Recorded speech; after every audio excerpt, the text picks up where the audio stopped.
faly miarabantsika rehetra tafiditra anatin'izao fandaharana izao indray ao anatin'izao fampizarantsika mahazatra izao manonona ny fiadanan'i Jesosy Kristy anapaka any apotsika tsiraray rehetra any ary any famindrapony lehibe sy mahagaga izay tsy misy mahasolo an'izany, tsy misy afaka maka ny toeran'izany, tsy misy afaka mangalatra an'izany, izaniza mampanantena antsika an'izany, izaniza mampanantena anao an'izany. De lazaiko zany anio proklameko ary ambarako fa tsy misy manana famindrapo maharitra sy be fiantra raha tsy ao am Jesosy Kristy irery ihany. Ny anarany ambara, ny anarany no tononona, ny anarany no ivon'ny zavatra rehetra ary ny soratra masina no entitsika manambara sy manazava tsotsotra ny momba izany. Eny tompoko anio ary sika de resaka momba ny tontolon'ny fitenenana amin'ny teny tsy fantatra. Izay no hitondrantsika fifampizarana atao anatin'ity horonan-tsara ity. Somary ao zavaiko tsotsotra izy ity fa tsy de hidirantsika lalina mba ahafahan'ny be sy ny maro, ahafahantsika rehetra zany manakatra, ahafahantsika rehetra mahazo anjara tsara ao anatin'ny fanazavana sy ny fizarana. Mikasika indrindra ny amin'izay fanomezam-pahasoavana ny amin'ny fitenenana amin'ny teny tsy fantatra izay. Misy horonan-tsara teto nalefako mikasika ny ministra lefitra Ramatoajaina Tahina Juliana. Izy moa de mpiangona amin'ireny tsy tononoko le anaram-piangonany, mpiangona amin'ireny eglizia isehon'ny fanomezam-pahasoavana isan-karazany ireny. Izy tena nanambaran'izay. Bon, allez voir par discernement hoe tena izay tokoa ve ny zavatra misy ao. Tsy de ivalapatra be amin'izay ny anton'ity horonan-tsara ity fa netiko nanairana antsaitsika fotsiny iny vidéo extrait iny hoe ny fitenenana amin'ny teny tsy fantatra ihany koa tompoko de isan'ny pilier, isan'ny fototra mahapino ny pino anankiray satria maninona no miteny an'izany. Ny baiboly de nanambara ny 1 Corinthiens toko 4:12 andin'ny 2:20 sy ny 2:20 tsy maninona de manipika mazava tsara hoe famantarana ho an'ny mino. Eto zany de miresaka amin'ny olona pino, croyant. Izay hoe pino izay de mazava be hoe ny atao hoe mino de ao anatin'ilay misy vokatra, misy asa. Satria mazava be ny soratra masina hoe finoana raha anasa, bokon'ny Jakoba.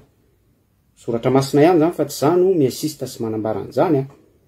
Veriko tsara le toko sy andininy teo, Korintianina voalohany toko 4:20 andininy 1:20 sy 2:20. De mazava tsara ny soratra masina hoe famantarana ho an'ny mino. Raha manao an'ity sujet ity zany de miresaka amin'olona pino. Ary raha vakitsika ny Marka toko 5:20 andininy 7:20 vakitsika amin'ny anaran'i Jesosy Kristy de mazava tsara mihitsy ny amin'izay hoe famantarana ny amin'ny pino izay, ny amin'olona anankiray mino izay, ny amresaka fanomezam-pahasoavana fitenenana amin'ny teny tsy fantatra. Marka toko 5:20 andininy 7:20 amin'ny anaran'i Jesosy Kristy. Verset fahitsika rehetra izy ity, verset clé.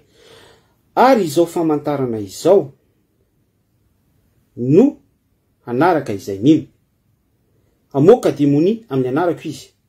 Hiteny amin'ny fiteny izay tsy mbola hainy izy. Zay le hoe miteny amin'ny fiteny tsy fantatra. Andray menarana izy ary na de misotro zava-mahafaty ary izy de tsy hampaninina azy izany. Ametra tanana marary izy dia ho sitrana ireny. Mazava izany araka ity Marka. Filazantsara araka ny Marka toko 9:10 andininy 7:20 ity ny hoe famantarana ho an'ny mino ny fitenenana amin'ny teny tsy fantatra. Hiditra detay aritsika. Be da be n'olona miteny amin'ny teny tsy fantatra. L'Église pentecôtiste de mitsoka amin'ny fitenenana amin'ny fiteny tsy fantatra. Ary saika la baziny mialatsiny manona an'izay anaram-piangonana an'izay fa atsika moa rehefa miresaka dia ny antsika tonga de kasha mahitsy. De ireo eglizy be da be, tsy ny pentekotista ihany fa ny Rema, ny Chaîne, ny FM Foi, ny sisa rehetra, ireo milaza azy ho feno fanamasina, hiasan'ny fanamasina, manana ny fanomezam-pahasoavana, misy ny don, misy ny ministera rehetra, izany hoe mikirakira ny tontolon'ny soratra masina miaina amin'izay eritreretina fa asan'ny fanomezam-pahasoavana. Fanomezam-pahasoavana miasa ao anatin'ny olona anankiray, misy répondre miasa ao anatin'le fiangonana izay. De saiky miteny amin'ny teny tsy fantatra avokoa ary tena hoe manindry be an'io fitenenana amin'ny teny tsy fantatra io. Marina fa hoe zareo pentekotiste de manindry betsaka an'izy io satria izay no maha pentekotiste ny fiangonana pentekotiste. Niainga tamin'ilay etsika ara-panahy nataony tany ambony Andriamanitra tsy toa tamin'ny mpianatra atao amin'ny efitra ambony. Miresaka asa ny apôstôly toko faharoa indray sika amin'izay de le nisy lela mitarehinafa. De rehefa nidina tamin'nisy ambatan'olona avy zay lela mitarehinafa zay de niasa Andriamanitra tsy toa tamin'ny alalan'ilay famantarana lay lela mitarehinafa. Andriamanitra rehefa miseho amintsika izy de miseho amin'ny alalan'ny hafa, miseho amin'ny alalan'ny zavatra isan-karazany, tsy afaka limitena Andriamanitra ary tsy afaka ihany koa saintsaintsika Andriamanitra. Satria raha vao manomboka isika amin'ny saina an'Andriamanitra, raha vao manomboka isika mamaritra an'Andriamanitra, raha vao manomboka isika amin'ny limite an'Andriamanitra, de mikasika ny mahatsitoa antsitoa isika. Satria ny hevitra ilay hoe tsy to dia tsy voafetranao, tsy afaka saintsika amin'ny fisainantsika maha-olombelona. Tsara apetraka izay fahamarinana izay. De rehefa miseho ny fisehoan'ny etsiky ny asan'ny fanahy masina atao amin'ny efitra ambony, de niteny tamin'ny fiteny samy hafa. Eto de misy zavatra tiako tsindrina satria fangaron'ny olona ny fitenenana amin'ny fitenenana tsy fantatra sy ny fitenenana amin'ny fiteny samy hafa. Langue isan-karazany. Ilay zavatra nisy tao amin'ny efitra ambony dia fitenenana tamin'ny fiteny pirenena samy hafa. Satria tao amin'ny efitra ambony asan'ny apôstôly toko faharoa ny zavatra nisy tao de nisy karazan'olona be da be. Raha aka ohatra zany ataoko mivantana mba ahafahantsika mandray an'le seho tao zany de ohatra hoe nisy malagasy tao, nisy komorianina tao, nisy mauricianina tao, nisy frantsay tao, nisy amerikanina tao, nisy sinoa tao, nisy japonais tao, sy ny sisa rehetra. Isa-pirenena avy araka ny fokony avy sy araka ny fitenenany avy. De rehefa niasa Andriamanitra tonga ny seho lela mitarehinafa nikasika nisy ambatan'olona avy de nanomboka amin'izay ny asan'ny fanamasina fanomezam-pahasoavana tonga tamin'ny mpianatra sy ireo olona nivory tao amin'ny efitra ambony de nandika Andriamanitra eto mipase mesazy mampita afatra tamin'ny vahoaka nanatrika rehetra. De arak'ilay miteneniko teo hoe misy Andriamanitra intelligent be mihitsy. Mihoatra ny intelligence atsika ny fantakaran'Andriamanitra. Araka ny fisian'ny olona isa-poko sy isa-pireneny avy tao amin'ny efitra ambony nanatrika de nadika n'Andriamanitra tamin'izay fiteny samy hafa isa-poko sy isa-pirenena izay ny mesazy à travers ny apôstôly sy ny mpianatra nandray ny fanomezam-pahasoavana. Zany hoe fitenenana amin'ny fiteny samy hafa no nisy teto fa tsy de hoe ala-bazin'ny fitenenana amin'ny fiteny tsy fantatra akory. Averiko tsara hoe fiteny amin'ny fiteny ho an'ny isa-poko sy isa-pirenena avy no nisy tao amin'ny efitra ambony asan'ny apôstôly toko faharoa fa tsy fitenenana amin'ny fiteny tsy fantatra akory. Iverenantsika izay rehefa avy eo ny fanazavana plus précis ny détail ny amin'izay. Miaraba manokana rahalahy tolotra. Ramazo manana tahin Jesosy Kristy anao rahalahy. Toizako ny fanazavana, toizako ny famakafakana. Azo adika ihany anefa hoe fitenenana tamin'ny teny tsy fantatra ilay tao amin'ny efitra ambony satria na ny apôstôly sy ny mpianatra izay niteny an'le izy ara de mazava ho azy fa langue tsy hainy le izy.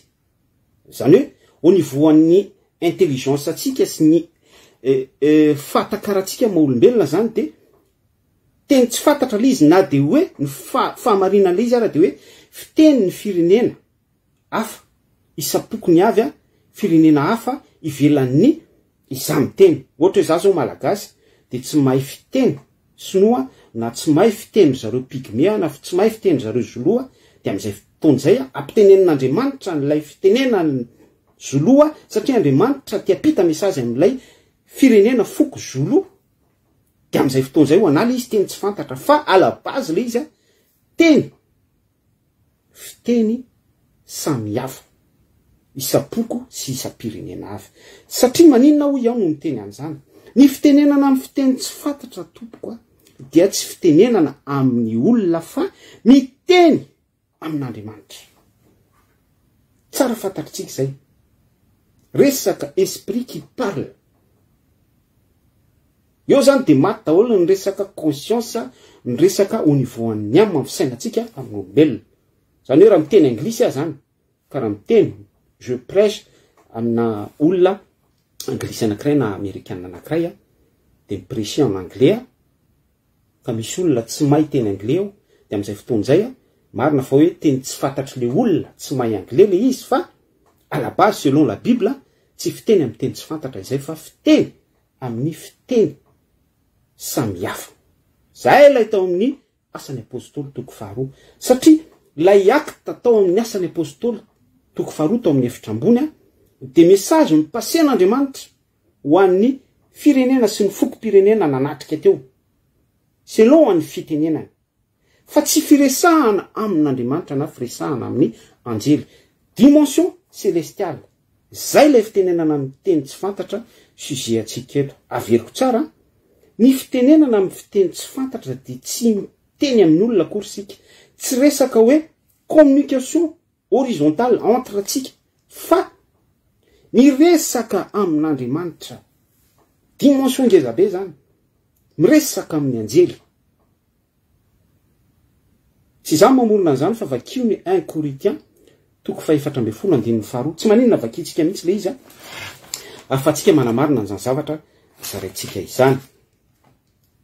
Korintianina voalohany toko faha-efatra ambin'ny folo. Ao daholo mantsy ny misy an'ity resaka fitenenana amin'ny teny tsy fantatra ity. Milaza betsaka momban'izy io. Korintianina voalohany toko faha-efatra ambin'ny folo andininy faharoa. Vakitsika amin'ny anaran'i Jesosy Kristy. Fa izay miteny amin'ny fiteny tsy fantatra dia tsy miteny amin'olona fa miteny amin'Andriamanitra. Averiko tsara zay. Fa izay miteny amin'ny fiteny tsy fantatra dia tsy miteny amin'olona fa miteny amin'Andriamanitra. Fa amin'ny fanahy no itenena ny zava-miafina ka tsy misy olona mahalala. Amen. Alléluia. Nisy ronan-tsaro teto nalefako mikasika ny vice-ministre, ministra lefitra ny jeunesse sy ny sport. De tsy zany fa sœur ajaina Tahina Juliana de nisy vidéo extrait kely izy miteny amin'ny teny tsy fantatra. De samy manao ny interprétation ny moa ny olona rehetra. Bref, tsy anomezantsiny tsirairay zany satria betsaka ny tsy malala hoe inona izany resaka fitenenana amin'ny teny tsy fantatra izany. Mety ao ny misy mihitsy ny tena hoe somary miendrika blasphemia fitenenan-dratsy zany fa tsy maninona tsy fahafantarana le izy, tsy fahalalana le izy ka izay indrindra natonga nanao an'ity sujet ity hoe afahako mampita hafatra maivamaivana zany afahantsika manakatra ny tena hevitry ny tontolon'ny fitenenana amin'ny fiteny tsy fantatra mba afahantsika rehetra misezira message ao anatin'le izy. De inona ny zavatra miseho rehefa miteny amin'ny teny tsy fantatra ny olona anankiray. De araka an'ilay 1 Corinthiens Korintianina voalohany toko faha-efatra ambin'ny folo ny vakitsika teo andininy faharoa hoe tsy miresaka amin'olona fa miresaka amin'Andriamanitra. Za tena miteny aminao hoe dimension ngeza be zany. Amiko ohatra, andray ohatra tsika. Jesosy Kristy nisy fotoana izy rehefa teo amin'ny hazo fijaliana. Fa diralovana loatra ny fanahiko izy. Toy ny fofaty de eo izy tena en souffrance. Manoloana ny atrocité, zavatra tena hoe fampahoriana miopapana nataon'ny miaramira romanina sy ny firaisana petsapetsa niaraka tamin'ny pharisien tam'izany. Zay koa moa efa lalana voasoratra araka ny lalàna sy ny mpaminany atateraka ny famonjena zany salut. De inona ny zavatra anseho? Un moment donné nisy fotoana am'izay niantso tamin'ny feo mahery Jesosy Kristy, niteny amin'ny fiteny tsy fantatra izy. Eloi, Eloi, lama sabachthani ozy izy. Raiko, nahoana ny de mafoy ahy ianao. Izay de manamarina le 1 Corinthiens 14:2 hoe ny olona miteny amin'ny teny tsy fantatra, Jesosy Kristy eto miteny amin'ny teny tsy fantatra, de tsy miteny amin'ny olona fa miteny amin'Andriamanitra, langue divine. De rehefa niteny Jesosy Kristy hoe Eloi, Eloi, lama sabachthani, de niofotrofotra ny tany, aitsika rehetra zany, horohorontany, nitritra ny lamba tao amin'ny tempoly, nisy ny eklipsa nanomboka tamin'ny 9 ora fahenina ka hatramin'ny ora fasivy, sy ny sisa rehetra nitsangana amin'ny maty tany am-pasana.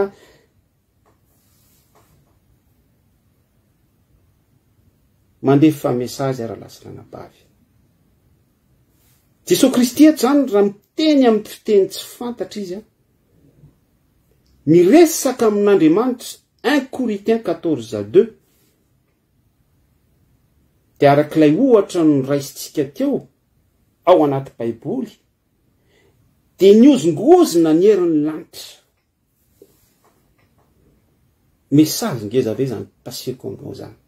Isika zany zao ao anatin'ny vanim-potoana hoe mafy ny fanenjehana, ao anatin'ny vanim-potoana hoe mety ho fehatsika ny Covid, ny aretina, ny resaka persécution à travers ny média sy ny resaka lynchage numérique, persécution numérique, zavatra ohatran'izany isan-karazany be da be zay mamono ny finotsika, satria ao anatin'ny antsoina hoe fin de temps isika am'izao vanim-potoana iainantsika zao ao anatin'ny tribulation. Averiko foana zay, mialoha ny idirantsika amin'ny grande tribulation zay iaroavan'ny enlèvement. De izay ihany koa de manome an'ilay kisary teo amin'ny hazo fijaliana.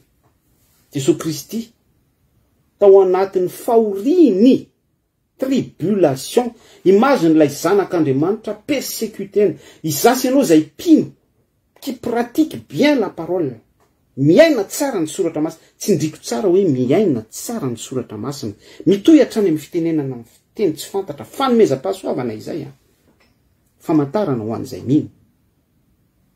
Detay be zay le hoe miaina ny soratra masina izay, satria bon, tsy ho velabelantsika satria tsy ampy ny fotoana.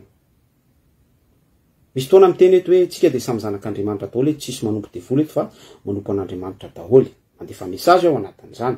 Zao ndray de mandefa message hoe tsika rehetra de miaina ny soratra masina.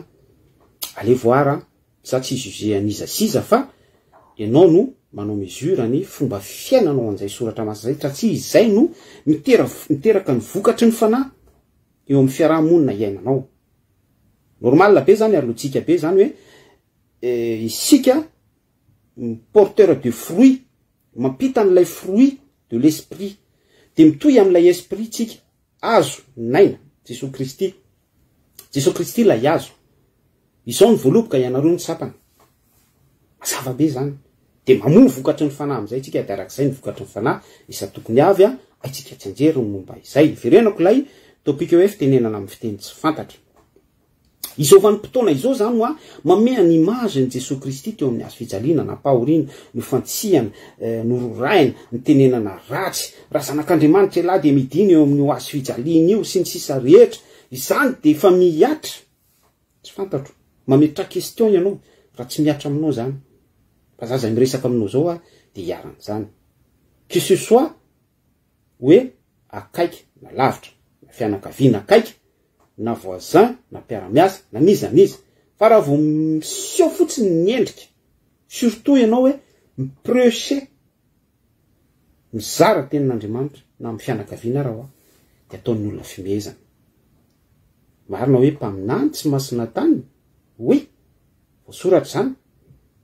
Fa entiko ilazana aminao anipiako aminao ny contexte misy atsika amin'izao vanim-potoana iainantsika izao. Jesosy Kristy teo amin'ny hazo fijaliana. Eto de misy an'ilay fitenenana amin'ny teny tsy fantatra. Ka raha misy zany olona miteny amin'ny fiteny tsy fantatra, zay famantarana ho an'ny mino fa ny tsy pino, miresaka amin'ny olona pino atsika eto.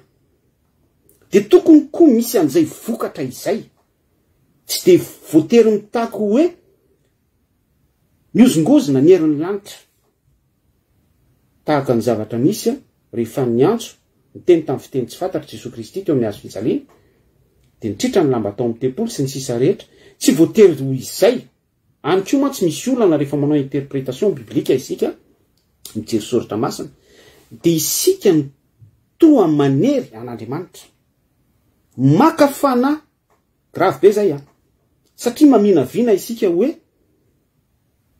dilolo miprêcher fitenena amin'ny teny tsy fantatra rehefa miteny amin'ny teny tsy fantatra de tokony isy vokatra ara-panahy hetsika ataon'Andriamanitra oui tena izay mihitsy fa tsy tokony kopia coller le izy fa miaina foana isika mahony tena foana zany isika amin'ny tontolo fahafahan'Andriamanitra amin'ny atonony mizara ho atsika zany hoe tokony conscient zany tsika amin'izay vokatra ampidinin'Andriamanitra ho atsika fa tena mila tsapatsika izay vokatra izay ijery ohatra faharoa ary sika ny amin'ny tontolo ndray dimension eto de tsy dimension Jesosy Kristy amin'ny maha-Mesiasy fa olona tena mitovy amintsika mihitsy hoe isika mihitsy zany no tena hoe akako ohatra ao amin'ny Baiboly amin'ny resaka fitenenana amin'ny fiteny tsy fantatra vakio ny Samuela voalohany toko voalohany plus précisément andininy fahatelo amby folo tantarany Iana de vadiny Elkana de naprafy satria nisy zany notrony hoe tsy filaminana tao anatin'ny tokantrano satria Iana de momba fatatsika rehetra zany tantaran'ny vehivavy momba izany eo anivon'ny communauté juive tondron'ny olona moritra ataon'ny olona tsinotsinona ataon'ny olona ambanin'ny olona zay rehetra toetra sy zavatra fahana manimba sy manaratsy dénigré de zany nahazo any Iana teto fitipitiniko le tantara fa tiako vakinao 1 Samuel toko voalohany de manomboka amin'ny andininy voalohany hatrany amin'ny fahasivy amby folo tsy maninona vakio de inona ny zavatra nisy rehefa tena nitambesatra be tao am-pony Iana ny mahamomba azy sy ny contexte ny iainany ohatra ny zavatra misy amin'izao vanim-potoana iainantsika izao zany de nivavaky Iana io vavaky io mantsy tena ary mangeza be io tsy fantatro anao na conscient amin'izany io vavaky io io ihany zany no fitaovam-piaditsika raha ampino anao zany tokony anaiky an'izany zato isanjato mihoatra mihitsy hoe amin'ny alalan'io vavaky io tsika no miperse ao amin'ny alalan'io vavaky io tsika no afaka mandresy raha vao tsy mino an'izany ianao raha vao tsy mbola tonga amin'izay ianao de misy zavatra tokony ambarinao ao amin'ny tontolo ara-panahinao entinao mitsapa expérience miditra pratiquer ary miaina vivre an'izay hoe fiainam-bavaka izay de miditra amin'izay ianao inona ny zavatra nisy eto amin'ity Samuela toko voalohany ity Iana momba vadiny maprafy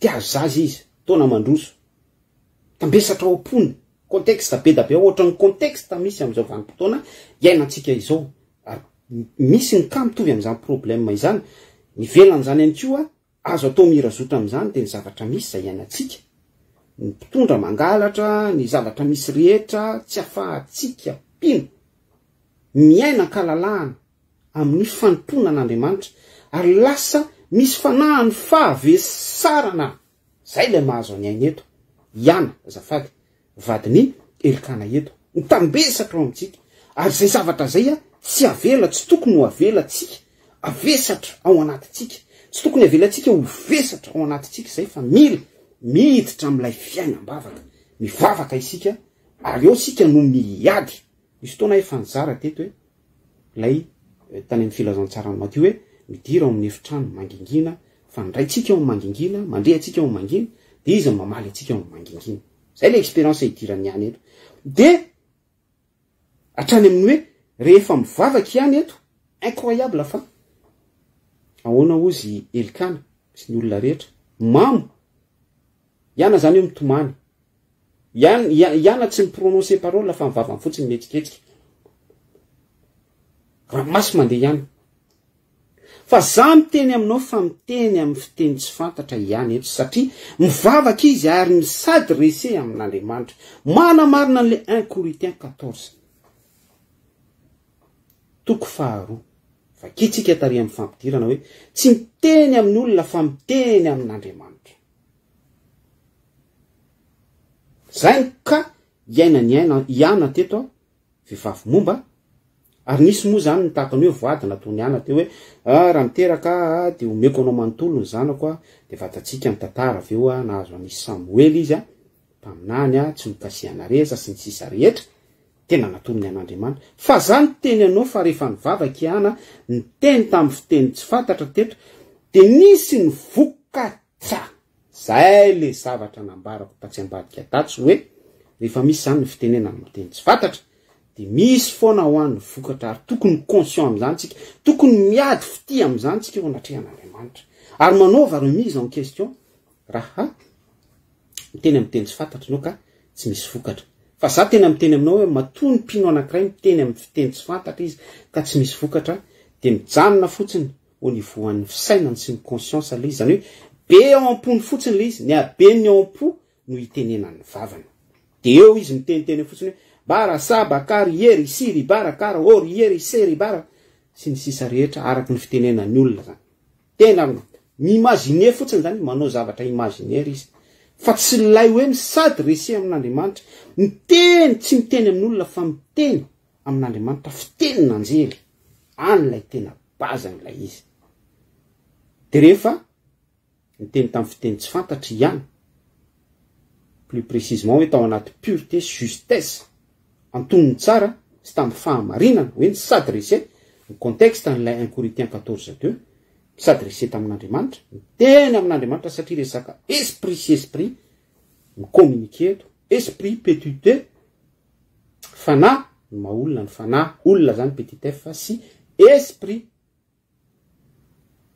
Andriamanitra de fanahy. Jaona toko 4:4 grand E de nisy ny vokatra nahalala ny hana i Elikana de tonga nananan'izy ireo de en plus mbola hoe mpaminany koa ny zanany. Tanareo amin'izany le fiasan'Andriamanitra eo amin'ny fiainatsika. Apika ny fanazavana amin'izay le hoe tsy miteny amin'olona fa miteny amin'anjely. Attention eto zany dia nipika zavatra anankiray.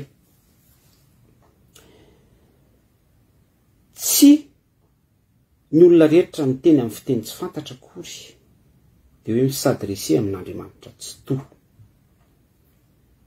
Mazava ny contexte hoe zao famantarany zao no anaraka izay mino Marka 16:17 lay mivaketsika teo hoe fiteny tsy fantatra de marka amin'ny mino amin'ny mpino. Fa za miteny aminao fa ny agent ny Satana ihany koa de miteny amin'ny fiteny tsy fantatra izy.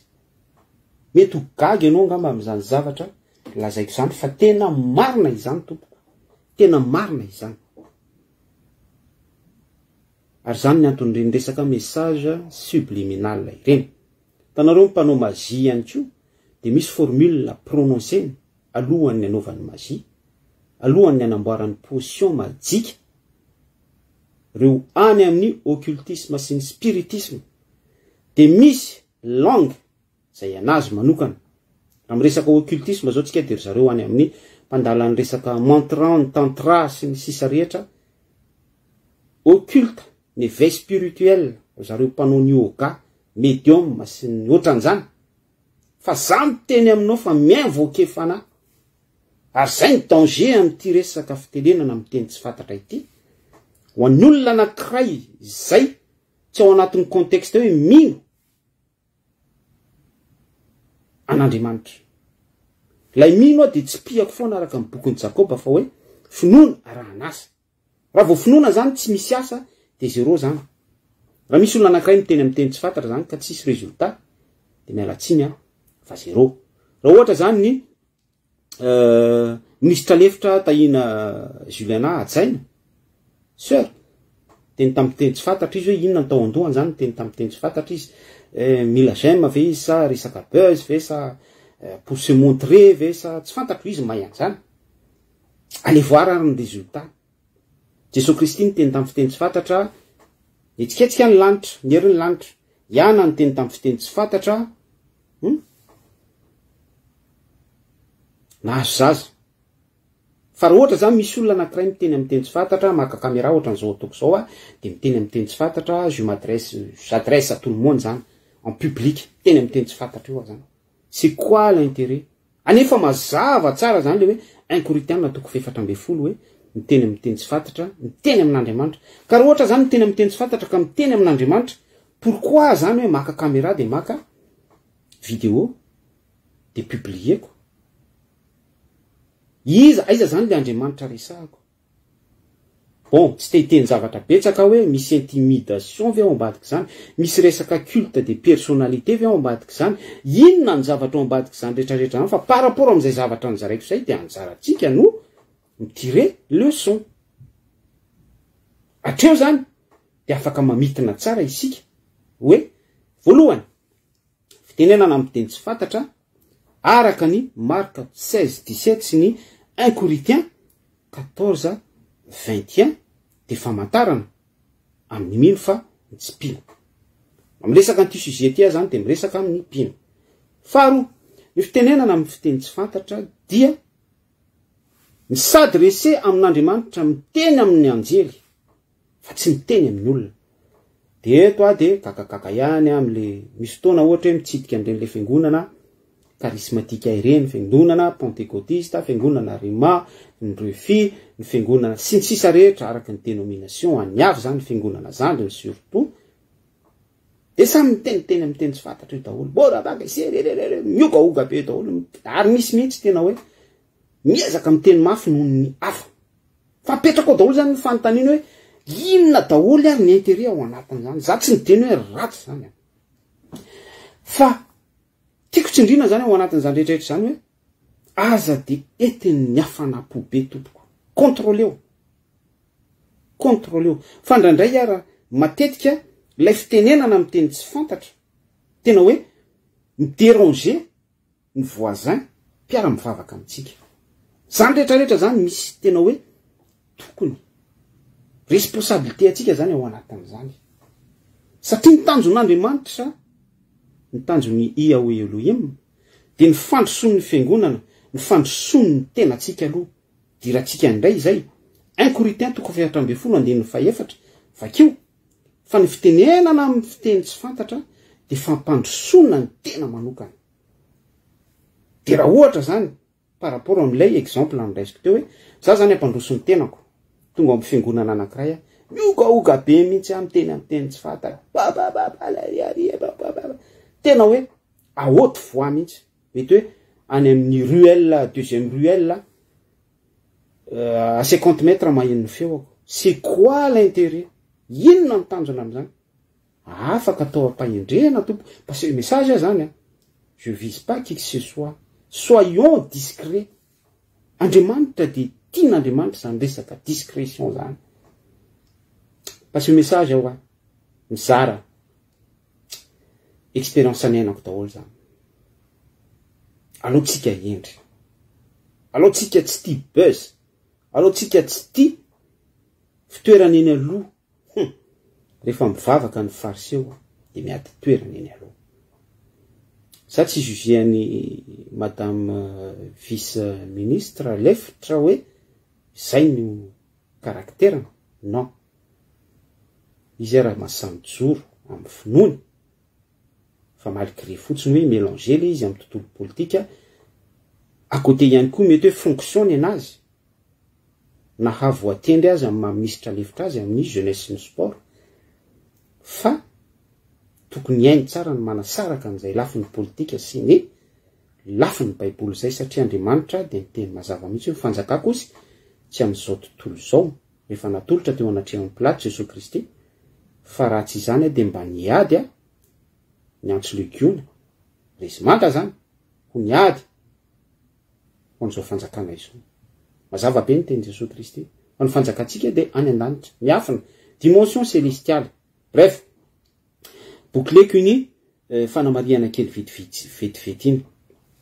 De mitoy ihany tsika am'le fanazavanany amin'ny fitenenana amin'ny fiteny tsy fantatra ary. Mampandroso ny tena manokana. Korinthiana 1:4-10 andiny 4 vakio azay. Mampandroso ny tena koa zany. Be da be mihitsy tsika no timida. Eto ndray a de mampahery atsika. Be da be tsika no sarokenatra. Be da be isika no malemy, faible. Ary tsy sa manodingana am'izay fampandrosotsika ny tena tsika izay. Marina fa hoe isika de tsy manana kapasité mampandroso ny tena tsika fa kosa minimum matokony anantsika de ilay finiavana, initiative. Zany hoe tokony manana zany toe-po isika te androso. Zava-dehibe zany raha sy ranabavy. Misy olona anankiray ohatra hoe misy fanamaloto ao anatiny ao, andevoziny ohatra hoe fitsangatsangana izy na foana asigara izy na zavatra ohatra an'izany, na fahotana. Ota avokoa tsy famarinana rehetra, fa araky nisy tokony hoe mahatsapy izy hoe ty tena sarotra amiko miala am'ty zavatra mampalimy anaty. De zava-dehibe ho mason'Andriamanitra ny fahatsapany fa hoe te ho afaka izy, te ho libere izy. Fa izay de manamarina ny tenin'Andriamanitra hoe izao Jehova Andriamanitrareo de mandinika ny voson'ny fo ary mamaly atsika tsiraray avy izy ho araka ny asantsika avy. Zany hoe isika zany rehefa sincère tsara ka misy ny etaeta te ho afaka de mamaly atsika tsy mitaretrretra Jehova Andriamanitra Yahweh Elohim zay mandinika ny voson'ny fo. Ka eto de mampahery atsika hoe zava-dehibe tompoko ny fitenenana amin'ny fiteny tsy fantatra na de dimension ambany be ary ao anatin'ny fanompoana an'Andriamanitra. Satria misy ny fotoana de hoe mitsahatra ny asan'ny fanahy, mitsahatra ihany koa ny fitenenana amin'ny fiteny tsy fantatra. Attention, mazava be zany ao amin'ny Baiboly c'est écrit noir sur blanc mihitsy. Tiako tenenina am'izay de hoe ampandrosoy ny tenanao, manany ianao etaeta. Fa raha ianao raha tsy manana an'izay initiative zay hoe te handroso Andriamanitra tsy toy. Te handroso Jesosy Kristy. Andriamanitra mandinika ny voson'ny fo. Fa raha vao tsy manana an'izay isika, za tsy teny hoe tsy afaka hihetsika Andriamanitra fa Andriamanitra afaka mihetsika foana. Ary tery foana ny ao am-pon'Andriamanitra te hanavitra atsika tsiraray avy. Fa na mpanota raha de ahoana ozy ny Baiboly tsy misy tsy hitak'Andriamanitra ny overina de ray azy. Da ireny mpanota ireny ary. Nizaniza zany sans exception. Zany de mamaritra ny divinité an'Andriamanitra, mamaritra ny natiora an'Andriamanitra hoe Andriamanitra dia fitiavana. Tamoro. Imagine eo am'izany. Tsy afaka se référer am'izany tsika. Mampandroso ny tena. Zava-dehibe ry havana. Fitenenana amin'ny teny tsy fantatra ity zany isan'ny lakle, isan'ny moyen afatsika mandroso, afahan'ny tenatsika mandroso. Nisy fotoana Paoly apôstôly rehefa nametra tanana izy, tsy tadidiko le verset, asan'ny apôstôly toko fa 7 andro le izy, asan'ny apôstôly 19 rehefa nametrahany Paoly tanana mpino anankiray de nilatsaka tamin'ny fanahy masina, izay mihitsy le izy. Asan'ny apôstôly 19 oui, tany Korinto le izy. Vakitrika ny andoniny faharoa. Efa niraisinareo va ny fanahy masina fony vaonino ianareo, fa ireo nanao taminy hoe tsy renay akory. Tsy renay akory. Fa efa nomena ny fanahy masina. Ary io Paoly. Tamin'inona ary nanaovana batisanareo? De io ireo ho amin'ny batisan'ny John. Fa io Paoly, John nanao ny batisan'ny fibebahana. Ka nilaza tamin'ny olona ino izay ho avy manaraka azy de Jesosy, ary anary izany izy dia natao batisa ho amin'ny anaran'i Jesosy Tompo. ary rehefa nametrahany Paoly tanana izy a de nilatsaka tamin'ny fanahy masina ary niteny tamin'ny teny tsy fantatra izy sady naminany. Amen. Na inona ny azo ambareto nametra tanana i Paoly. Fantatritsika niositra tao anatin'ny Paoly zany à peu près par rapport amin'ny ambaran'ny soratra masina. Ary Paoly tena navita asa ngeza be mihitsy mihoatra amin'ny tsy de tiako loatra manao zay comparaison zay fa par rapport amin'ny epistily voasoratra Paoly sy ny filazantsara tena hoe mitadasika zany par rapport amin'ny apôstôly isan-karazany. De rehefa nametra tanana i Paoly eto anefa ireto ametrahan'ny Paoly tanana ireto de nambaran'ny soratra masina mazava tsara fa ho amin'iza nefa nanaovana batisanareo izy Paoly. Misy question apetraka Paoly eto hoe batisan'ny fibebahana, batisan'ny jaune, batisan'ny rano. De ty resaka batisan'ny rano ty moa zany de be da be mihitsy ny olona no miteny hoe asitrike rano be zao hoe tsy mety na tete sy ny sisa rehetra tsy hiditra am'izay faux débat zay tsy. Satria misy marina sy mahadiso azy daholo zany rehetrarehetra zany. Misy ny miabo, misy ny mihiba. Fa ny mampanaheno moa de betsaka ny olona nitafalatsaka ao amin'ny toe-po lasa fanatika de lasa mirona betsaka mamorona doktrina am'izay resaka batisa hoe rano zay fotsiny.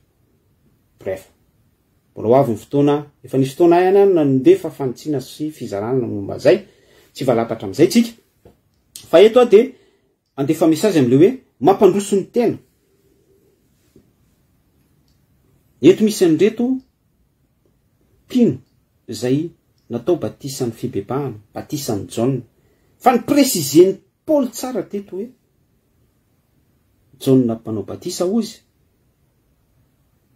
de batisan'ny fibebahana no nataony ary nilazany amin'ny zavatra tsy maintsy ho avy ny fiaviany Jesosy Kristy ny prévoir ny prédire ary tena izay mihitsy la izy. Fa rehefa nametra tanana i Paoly araka ny ositra tao aminy de nitrotsaka tao aminy fanahy masina tamreto pino araka ny contexte asan'ny apôstôly toko 7:20 andininy fahaeniny eto reto de niaraka tam'izay de nidrotsaka tam'izy ireo fanahy masina de niteny tamin'ny fiteny tsy fantatra izy ireo zany hoe niresaka tamin'Andriamanitra izy ireo. De eto de milaza indray ilay vokatra hoe du moment zany reto pino ireto zay nametrahan'ny Paoly tanana rehefa niteny tamin'ny fiteny tsy fantatra de ahoana ozy ny Baiboly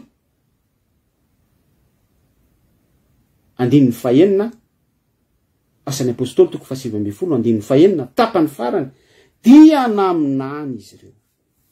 Amen. De miverina indray am'ilay exemple niraisitsika tary ambony hoe ny ministra lefitra ajaina da inona Juliana tena miteny tsy fantatra izy de allons voir inona ary no vokatra zany hitatsika eo. Fa eto koa zany de misy an'ity nametrahan'ny Paoly tanana araky ny ositra Paoly apôstôly tao aminazy naminany tonga mpaminany.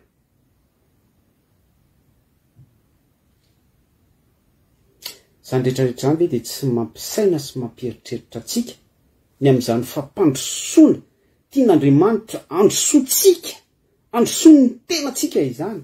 Raha nikazo eto amin'ity asan'ny apôstôly toko 7:20 ty de hoe tsy mijanona fotsiny amin'ny batisan'ny rano, batisan'ny fibebahana. Mbola betsaka ny azo ambara ao anatin'izay batisan'ny fibebahana zay. Mamoaza aloha vomendrika fibebahana ozy jaune mpanao batisa. Zany hoe la fibebahana ve tena juste teo anatrehan'Andriamanitra. Zany koa mbola question be zany. Mampanaelo ry havana rehefa misy an'ity contexte asan'ny apôstôly toko 7:20 ty. Ohatra any amin'ireny toeram-piangonana isan-karazany reny de mametra tanana ny loholona anankiray na ny pastora anankiray na ny bisopy anankiray na sy ny sisa rehetra anankiray de lasa zary copier-coller fotsiny le izy apetraka ny tanany de miteny izy manomboka izao de mitenena anao amin'ny teny tsy fantatra commencer à parler en langue manombo mitenena incitena zany le olona. Fa za tena miteny aminao fa io déclic avany ambony mihitsy izy io.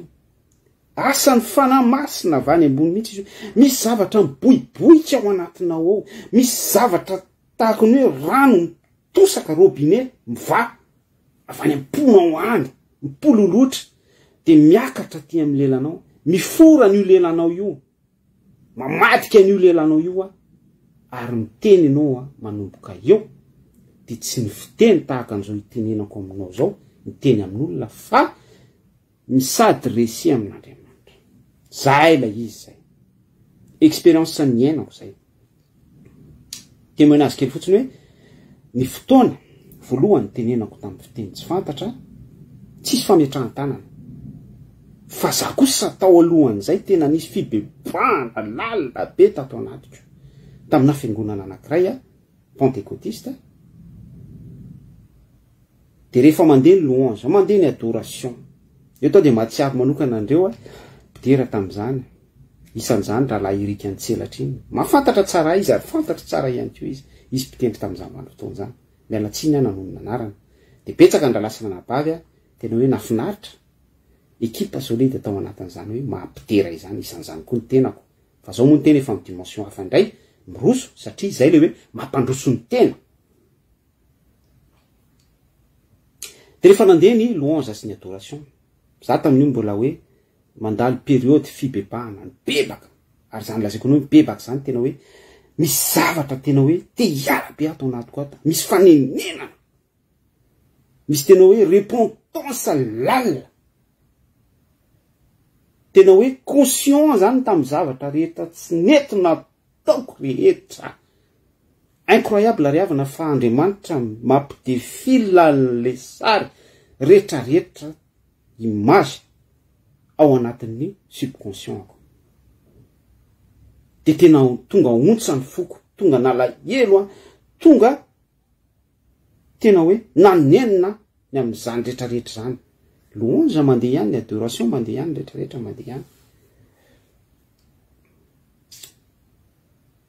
De ny anahery ny vaika an'izay fanenenana tato anaty zay le hoe mamoazy aloha vao mendrika fibebahana. Ny anahery zay fanenenana tato anatiko zay. Zay le nazavaiko toe misy zavatra miakatra am'izay. Mivavaka teny miadana. Mamelany eliko Jesosy io. Fona aminao any am'izao, fona aminao any am'izao, mifona aminao any am'izao. Par rapport am'le zavatra midefile hitako, nifonako tamin'i Jesosy daholo. Na nifonako aminao Jesosy, fonako aminao. Ary zany tena teneniko anao hoe tsisy fantatro tsony manodidina, misy dimension am'izay lasa manomboka hidirako. Lasa misy zavatra hoe manomboka tsy conscient ny amin'ny tontolo manodidina. Manomboka tsy mahafantatra ny amin'ny zavatra misy. Rieko ihany lay adoration sy louange mandeha, fa manomboka zany fahatsapana hafa ny tsapako. Mino fa betsaka tsika nefa niaina an'izany. Resaka expérience eto fahatsapana. De tafiditra ao anatin'ilay tontolo. Za tsy teny hoe en transe. Anjaranao no mame an'izay na tsy fantatro tsaiko zay jugenao na anaovanao ohatry ny hoe remarque par rapport am'izay fa ezaka fotsiny hitémoigner ny zavatra tsapako tam'izany. De rehefa nipololotra izy nipololotra miteny mifona Jesosy fa nivadika ilo elako niakatra le izy, nivadika. Nanomboka ny teny amin'ny teny tsy fantatra am'izay. Ary zany teny amin'ny teny tsy fantatra menjera tao amin'ilay toeram-piangonana. Louange mandeha ihany de rehefa nenjera raha lasa ranabavy, tia ny tena zavatra tiako tsindrina aminao. Rehefa nenjera de arak'ilay teny teo hoe tsy tafiditra intsony, tsy nisy zavatra raiky intsony manodidina fa partage ty ataoko aminao ty. Misy feokira tsara be tsy misy toy izany reko. Ary hatramin'izao mangataka amin'ny tompo foana hoe mba haverenao amiko tompo fa amin'ny fahendrena. Rehefa tsy miverina de miaccepte, j'accepte. Fiderana tsy mbola reniny sofiko. Tsy haiko hoe ahoana ny ilazako an'izany eto amin'ity caméra ty. Tsy haiko hoe ahoana ny izarako an'izany aminao. Izay zavatra zay 2 minutes à 3 minutes ny niainako an'izay. Fa ohatriny hoe tsy fantatro, ohatriny hoe tsy haiko, je dis pas que c'est l'éternité. C'était l'éternité. Fa feokira tsara be, fiderana tsara be de tao anatin'izay miteny tsy fantatra. De rehefa miverina ny fisainako sy mifieritreretako de nanantona ny mpitandrina, nanantona ny olona, nanantona ny olona be da be tao amin'ilay toeram-piangonana. Za nefa mbola vaovao amin'ny eglizy io. Raison pino tokely vao mafana de ozy ny olona hoe ara-painao izy fa niteny tamin'ny fiteny tsy fantatra ianao. Bon a de avy eo nanao témoignage tena nanomboka teo ry havana namitra tanana tamin'ny marary de sitrany ny marary vadiko zany ary zay nazahoako an'le zanako na de nisy complication biara le zanako faralahy.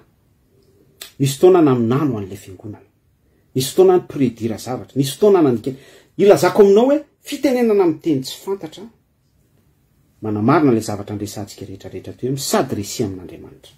Atsaniko ohatry ny resaka teny témoignage iny ny teny maro tsy lozanota afahako mampahery anao, afahanao ihany koa mitirer leçon par rapport amin'ny fitenenana amin'ny teny tsy fantatra. Inona ihany koa ary ny azo ambara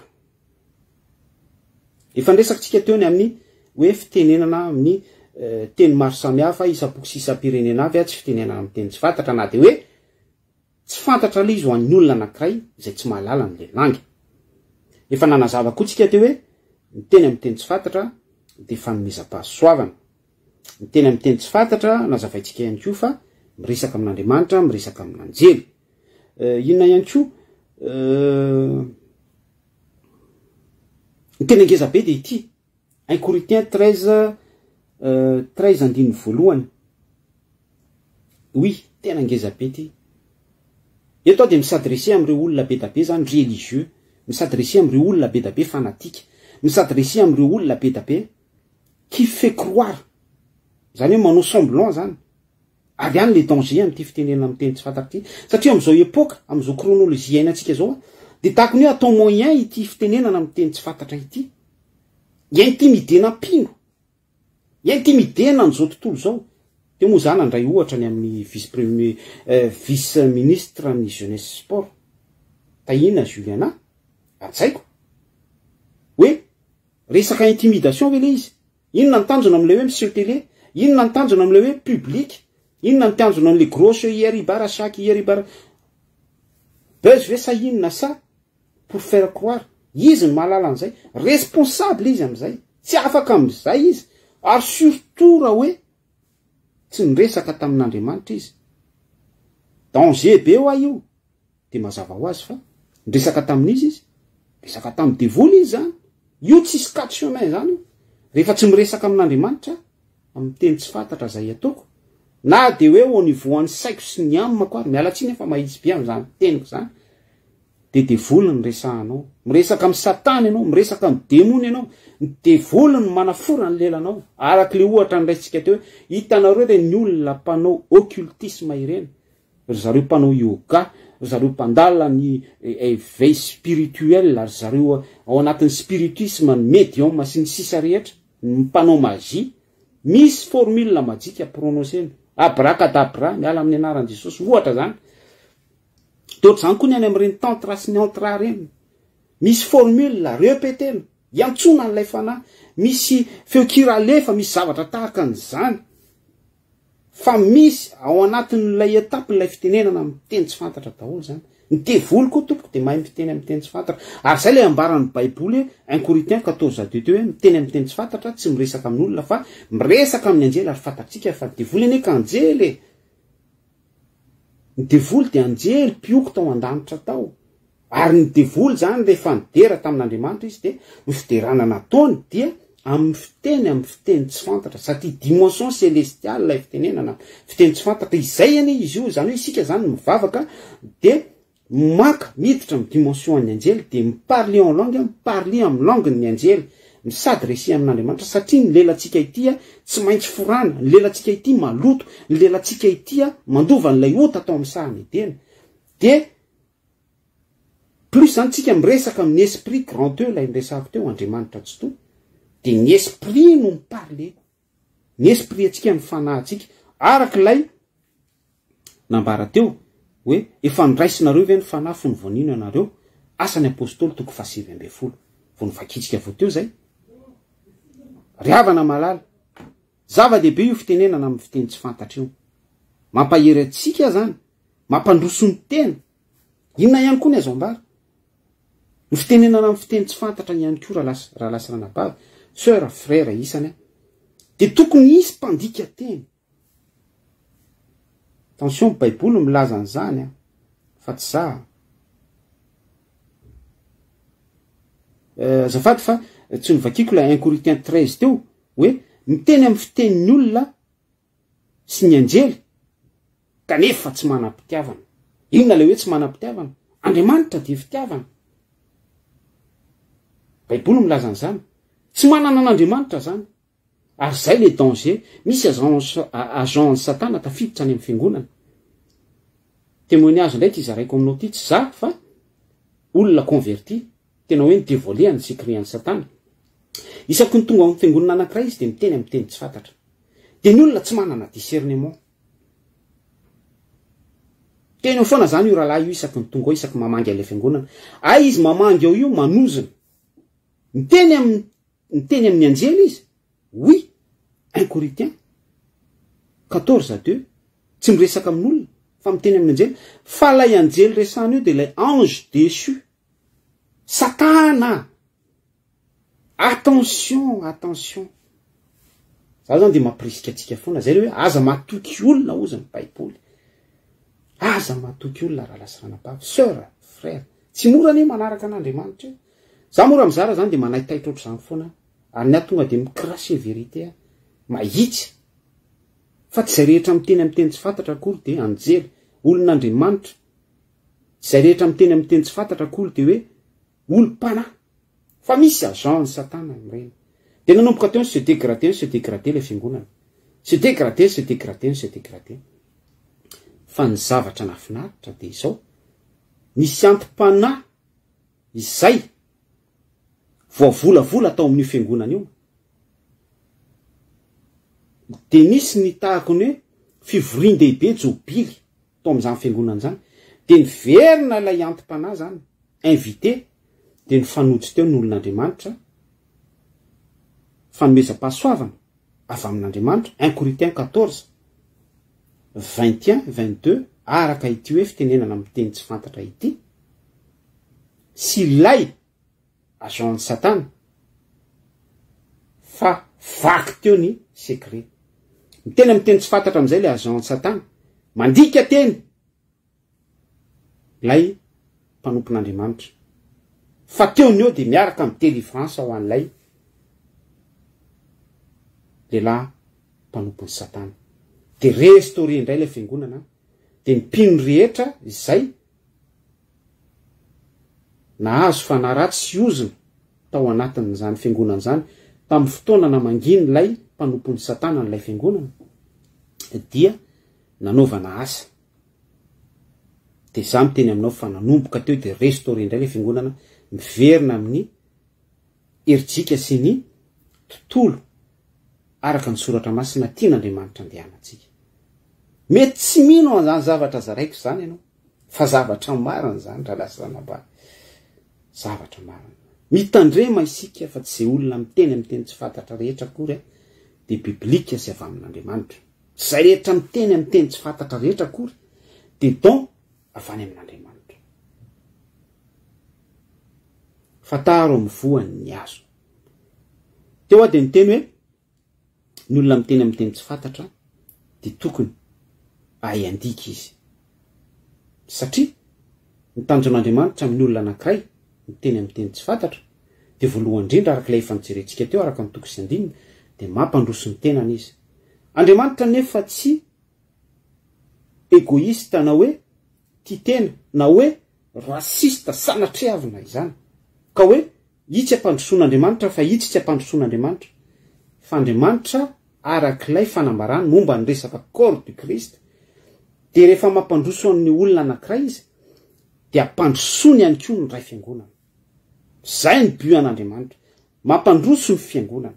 Ka raha misy olona miteny amin'ny teny tsy fantatra zany, izay mahatonga an'Andriamanitra manindro hoe tokony izy mpandika teny ho fampandrosona ny fiangonana.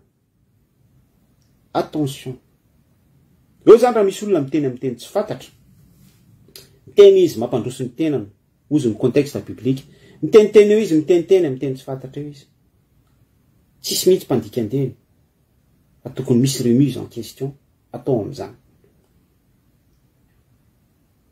Ary zay ho any zavatra mampanahelo satria ny fiangonana amin'izao ao anatin'ny tontolo ny fitenenana amin'ny teny tsy fantatra de lasa resaka challenge mifaninana zay miteny mafy zay mikikika mafy miteny amin'ny teny tsy fantatra de tahaka ny hoe fampisehoana hoe za miteny amin'ny teny tsy fantatra de je suis par rapport à quelqu'un ou quelqu'une lasa zany de raha alalinao zany zavatra ambarako zany de vietateraka amin'ny zafady fahamarinany soratra masina ny toe-posy ny toe-panahy toe-tsaina tahaka am'zany 1 Corinthiens 13:8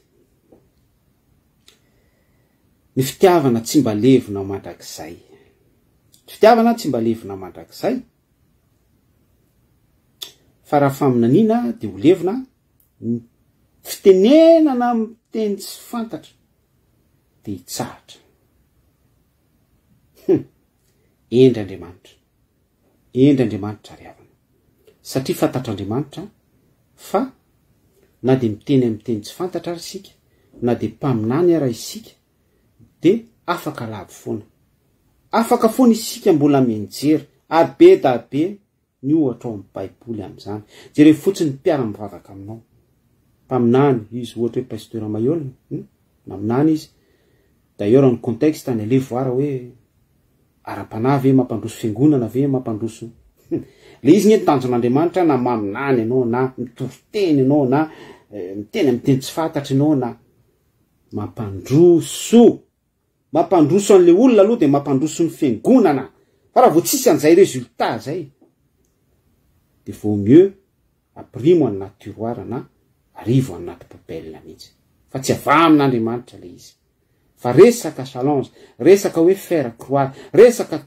culte de personnalité resaka séduction resaka sorcellerie resaka dieu de mammon resaka sy ny sisa rehetra tsy mifanaraka amin'ny sitrapon'Andriamanitra fa ilay contexte hoe ny devoly tsy ho avy raha tsy hamono andrava andringana angalatra sy ny sisa rehetra fa tsy ilay hoe Jesosy Kristy manome fiainana be da be ary zay ny antony mahatonga an'Andriamanitra miteny araka an'ity 1 Corinthiens 13:8 ity hoe ny fitiavana ozy izy tsy mba ho levona satria Andriamanitra de fitiavana Andriamanitra fitiavana portion an'ilay fitiavana Andriamanitra portion an'Andriamanitra tonga ty anatsika fitiavana ary na de ny lalàna sy ny mpaminany ara de miantona amin'io resaka hoe fitiavana io tsy mety levona toetrika de nisy fotoantsika ny teny hoe 1 Corinthiens 13 hoe na miteny amin'ny fiteniny anjela sy miresaka amin'Andriamanitra raha miresaka ny Andriamanitra be da be tiako tenena am'izay aitsika rehetra tsy Yahweh Elohim Andriamanitra tsotra kanefa tsy manam-pitiavana de kipantsona varahana maneno casserole zany ny antony querelle be da be nge ny pino milaza azy hoe nilatsahan'ny fanamasina vita batisa amin'ny fanamasina zay foana mantsy le izy hoe mandray fanomezana de mifanamasina de miteny amin'ny teny tsy fantatra tonga de tsy anjery maimboatra zany le fa ino 1 Corinthiens 13 casserole kipantsona maneno orchestre megafone mitatatata fotsiny fa za de mana zany ohatrany hoe sanatriny zany hoe na filoham-pirenena ary miteny amin'ny teny tsy fantatra na ministra miteny amin'ny teny tsy fantatra na apôstôly na bisopy na zazo ara miteny amin'ny teny tsy fantatra soyons foana hoe manana an'ilay discernement mailo foana zany ianao zay zany ny afatra apetrako amintsika ty ampamarana mampahery anao mitadiavan'izay clé mitadiavan'izay point zay afahanao hoe miteny amin'ny teny tsy fantatra zava-dehibe satria mampandroso anao le izy satria atram'izay ianao nivavaka tamin'ny langue terrestre fa à partir d'aujourd'hui ianao misadresser tu vas androany ianao de hisadresser amin'Andriamanitra esprit resaka amina esprit fanahy no iresaka amin'ny fanahy ny Romanina 9:9 ary zay lay kahaniana nresahantsika teo hoe vavaka tsy aitononona sy aitolalina Romanina 9:9 jereo koa zay fitenena amin'ny teny tsy fantatra de ao am'izay koa misy mystère n'ilay vavaka tsy aitononona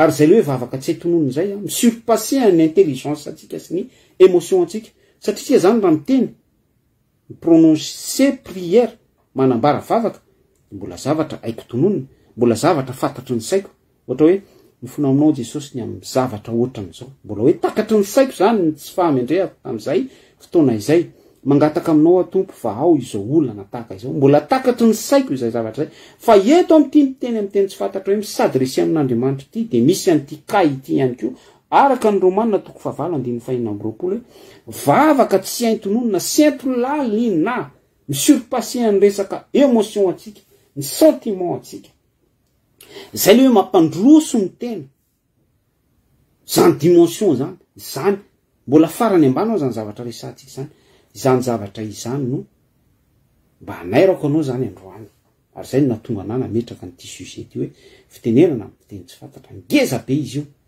approche amin'ny dingana fanatona atsika an'Andriamanitra fifandraisatsika intimité relation intime amin'Andriamanitra zava-dehibe ary lay exemple andraisika hoe 1 Samuel toko voalohany tantarany ana sy ny vadiny zay nampirafy azy Elikana de fatatsika hoe tao anatin'ny fitenenana amin'ny fiteny tsy fantatra ny secret na mahany ana n'lay olona lay sentolala tao ampony ny surpasser ny émotion sy ny sentiment izy de miaraka tamin'izay koa na de malgré ary hoe ny olona manodidina ny traité azy ny vadiny hoe mamy sy ny sisa rehetra araky ny toetra sy ny filazana tiany idénigrena ny ana fa tsy nasaka anazy ny parler en langue ny resaka tamin'Andriamanitra ny s'adresser tamin'Andriamanitra ny détailler ny problème ny exposer ny problème zany ary zava-dehibe io vavaka tsy tonono io satria misy période tsika tsy fantatsika tsony na ny zavatra ho angatahantsika ary ny olona spirituel na tokony mahafantatra an'izay ny aina an'izay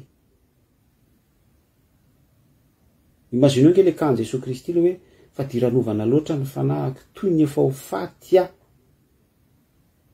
zay le hoe toy ny efa ho faty fahatsapana zay la izy zay toy ny efa ho faty zany hoe tsy maty izy mbola conscient tsara izy fa mbola en état de forme hoe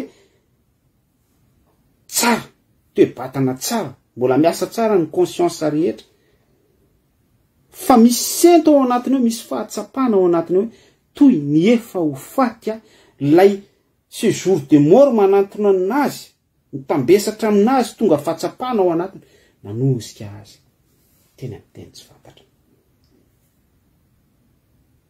de izay ihany koa zany tokony fahatsapana ananatsika pino misy fotoana zany tsika rehefa hoe mandalo olana problème aretina sy ny sisa rehetra fa tellement hoe faible isika tellement hoe ao anaty souffrance itsika ao anaty fijaliana fa orina sy ny zavatra ohatran'izany sika de misy fahatsapana zany sentolala tokony foazatsika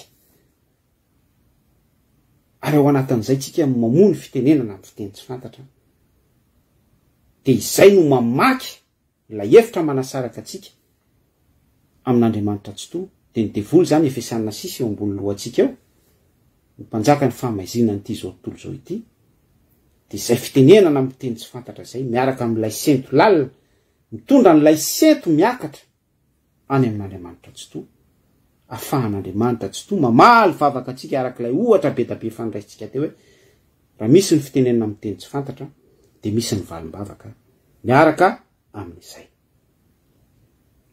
faraparanantsika ny fizarana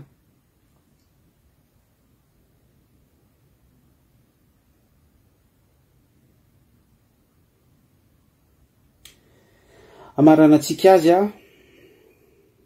tiako tsindrina le hoe 1 Corinthiens 14:13 teo hoe raha misy miteny amin'ny teny tsy fantatra zany de aoka izy mba hangataka ayandika teny ihany koa surtout zany raha ohatra hoe ao anaty réunion en public ao anaty fiangonana aza atao fotsiny zany izy io resaka hoe aminona vorona na hoe faire croire fotsiny na hoe resaka culte de personnalité ankalazanao ny tenanao fa tena hoe cible eo lay hoe voalohany ny an'Andriamanitra aloha. Ary zay ny ambaran'ity 1 Corinthiens 14:13 ty hoe raha ao anaty fivoriam-bavaka indray zany ianao ka ianao lay mpiteny amin'ny teny tsy fantatra foana, de angatao ny fanomezam-pahasoavana andikan'izay teny zay, satria Andriamanitra rehefa mampiteny atsika amin'ny fiteny tsy fantatra izy de mandefa mesazy izy ho an'ny fiangonana andikan'izay, sady mesazy ho an'ilay olona miteny amin'ny teny tsy fantatra. D'ailleurs aloha raha selon moi zany raha ohatra hoe tian'Andriamanitra androso ilay olona anankiray miteny amin'ny teny tsy fantatra, tsy de hitako loatra ny intérêt hoe hitatatatany le olona en public, fa afaka miteny amin'ny teny tsy fantatra tahaka ny kany aina en isolement izy any amin'ny takotakonany ohatra, endry Andriamanitra. Fa raha ohatra ilay fiangonana ny tian'Andriamanitra androso de miteny amin'ny teny tsy fantatra ilay olona de mahazava be, tokony miaraka amin'izay ny traduction tompoko. Na Andriamanitra mihitsy ny mampiteny an'ilay olona amin'ny fiteny samihafa direct ho an'ilay olona manatrika eo, ohatra hoe sinoa le manatrika eo de tsisy fatany lay message de avadika Andriamanitra ny lelan'ilay olona. Asan'ny apôstôly toko 2 de misy message pasen'Andriamanitra ho an'ilay sinoa manatrika eo.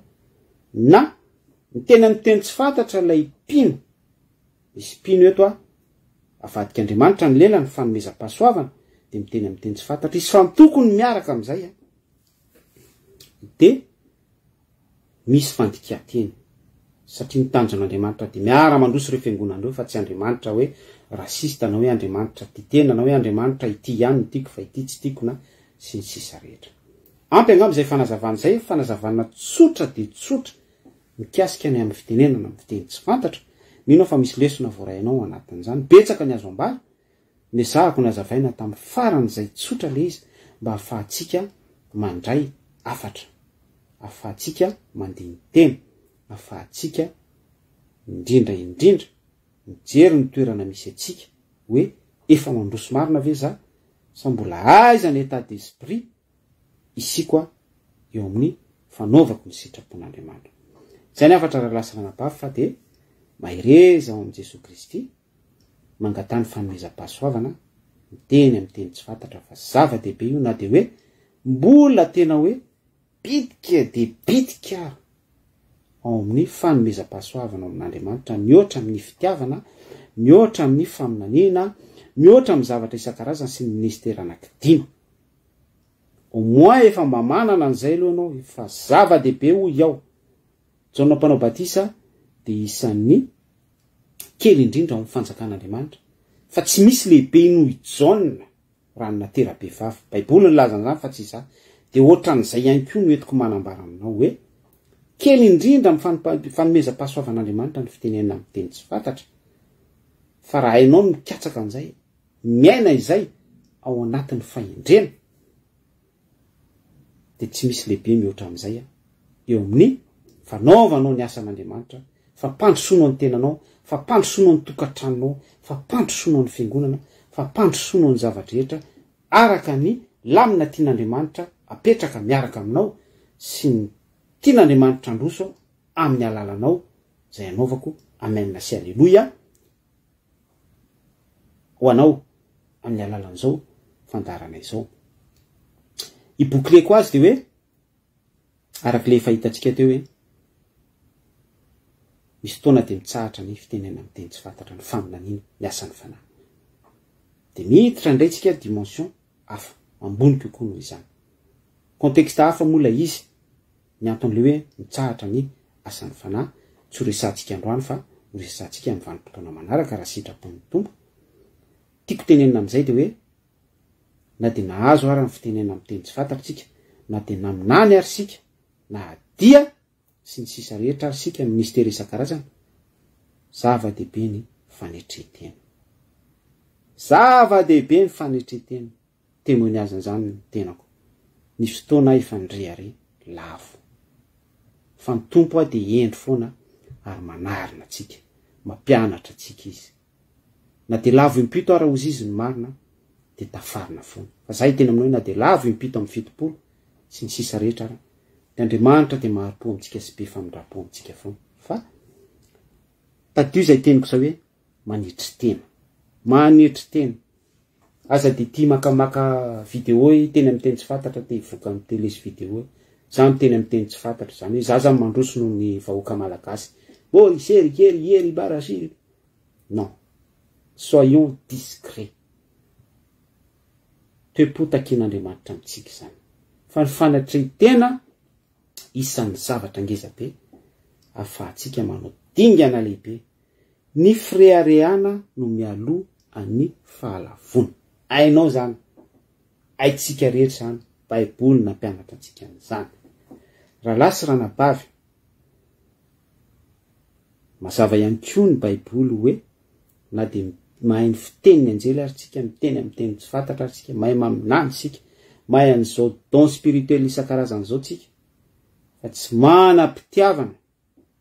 manam-pitiavana revana aleo ary manam-pitiavana toy izay tsy manana an'izany rehetrarehetra zany zava-poana oziny soratra masina 1 Korinthiana voalohany toko 7:10 le nivakitsika teo diny voalohany ampy isaitsainantsika zay ampy akatsika leson'izay mirasoantsika rehetra da iny Jesosy Kristy mamirapiratra eo amy voninahiny misotranao zay tompo ny amy zavatra voazara ny loha hevitra ny amy resaka fitenenana amy teny tsy fantatra tena tianao tokoa tompo ny androsonay anantona trany ianao hiakaranay amy dimension spirituelle ambonimbony kokoa hatrany tianao izay anana ny fanomezam-pahasoavana isan-karazany satria izay no miconstitue anay mahatonga anay manamboatra anay ho isan'ny corps de Christ ratsambatanao zay ianao ny lohany ary izay kosa de ratsany amin'ny alalan'izany fanomezam-pahasoavana zany ary isan'izany fitenenana amy teny tsy fantatra de izany tompo no dingana ahafahanay mandroso miditra am'izay vatany Kristy izay ratsambatan'ny Kristy izay ary isonganay makany am'ilay fiangonana tsy misy kentrona tsy misy petipetana ny tasy ny rita Jesosy Kristy avy de avy zany zavatra ambaranao aminay zany lavitra ny lalanay apetraka eo am-pelatananao izany rehetrarehetra izany voleo aty anatinay ny etaeta sokafy ny toe-posy toe-panahinay ahiditra ao anatin'ny fanetretena ayanova etaeta vomiengrika ary manomboka eo de ampitoerinao sy ampitsimoanao foazonao aty anatinay ny loha hevitra eto fitenenana amy teny tsy fantatra androsonay ary apre androsony ny fiangonana androsony ny tokantranonay ary indrindraindrindra hitondra vokatra hipetrahany lamina avany aminao araka ny tianao hiasanay selon any volonté anao de misaotra Jesosy ny amy zavatra rehetra voazara sy ny voateny ny voambara rehetra ndrahanao mitomboka sy an'izany rehetra izany tsy ananany devoly fahefana ao anatin'izany amin'ny anaran'i Jesosy Kristy mamirapiratra eo amy voninahiny no anaovako izany vavaka izany veloma rahalahy tolotra rahalahy Frederika sy ny sisa rehetra tahin Jesosy Kristy amy manaraka indray veloma tompoko